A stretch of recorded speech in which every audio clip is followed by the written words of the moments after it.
Bonjour à toutes et à tous, bienvenue dans les Gardiens du quotidien. Aujourd'hui encore, l'actualité nous confronte à une violence brute, directe, parfois absurde et un même constat, la violence ne recule plus. Nous sommes à Montpellier, cours Gambetta. Il est près de 5 heures du matin, ce lundi 15 décembre. Un homme de 29 ans marche seul. Son handicap est visible à une main, 3 individus l'interpellent. Très vite, le ton monte. Ils exigent de l'argent, la victime tente d'expliquer, elle montre son portefeuille, puis son application bancaire.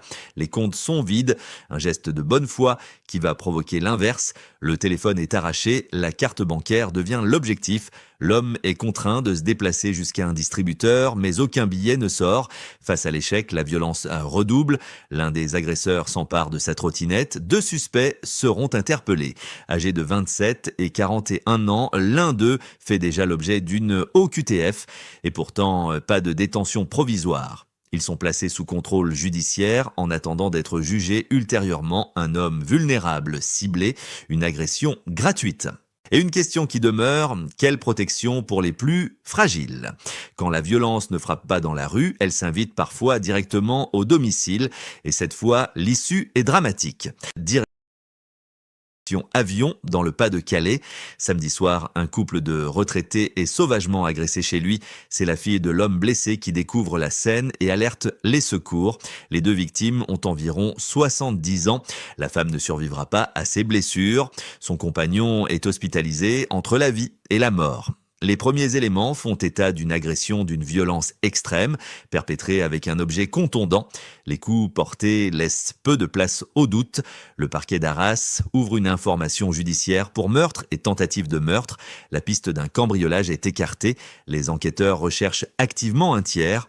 Dans ce quartier calme, l'émotion est immense, car ce drame rappelle une réalité glaçante. Le domicile n'est plus toujours un refuge.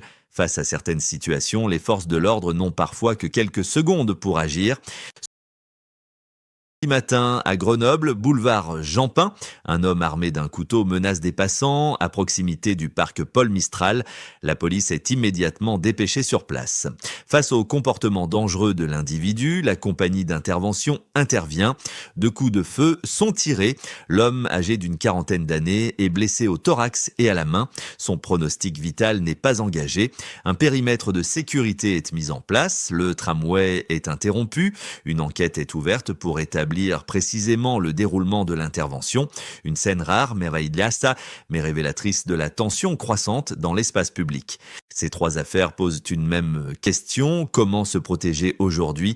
Éviter les déplacements isolés à horaires sensibles lorsque c'est possible. Ne montrez jamais vos moyens de paiement sous la contrainte. Sécurisez votre domicile, même en zone calme. Et surtout, signalez tout comportement suspect avant qu'il ne dégénère. La prévention reste la première ligne de défense. Merci à tous de nous avoir suivis. On se retrouve demain pour de nouvelles actualités. D'ici là, restez vigilants et surtout, n'hésitez pas à partager vos expériences ou vos conseils en commentaire. Votre témoignage peut aider d'autres personnes à éviter le pire. Abonnez-vous à la chaîne et rejoignez la communauté des Gardiens du quotidien pour ne rien manquer des prochaines alertes, faits divers et conseils de sécurité. Parce que prévenir, c'est déjà agir.